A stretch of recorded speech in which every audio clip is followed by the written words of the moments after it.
বৃহস্পতিবার পবিত্র রাতে কেউ যদি এই দোয়াটি 100 বার পরে কোনো দিন পৃথিবীর কোনো মানুষের কাছে তার হাত পাততে হবে না।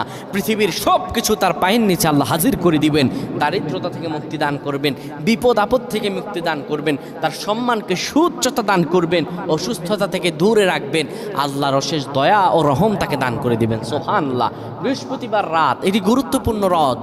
এই রাত সপ্তাহে একদিন আসে। আরবিতে রাত আগে আসে, দিন পরে আসে। সুতরাং বৃহস্পতিবারের যে দিন গিয়ে রাত, এটি বৃহস্পতিবার রাত নয়, এটি শুক্রবারের রাত, এটি জুমাবারের রাত, এটি দোয়া কবুলের রাত, আল্লাহর কাছাকাছি হওয়ার রাত। সুবহানাল্লাহ। এই বৃহস্পতিবার রাত আল্লাহ তাআলা বান্দার দোয়া কবুল করেন। কেউ যদি বৃহস্পতিবার রাতে ঈশা নামাজের পরে পবিত্র হয়ে ইয়া হাইয়ু ইয়া হাইয়ু ইয়া হাইয়ু ইয়া রফিয়ু ইয়া রফিয়ু ইয়া রফিয়ু এই দোয়াগুলো পড়তে পারে 100 বার, আল্লাহ রাব্বুল আলামিন তার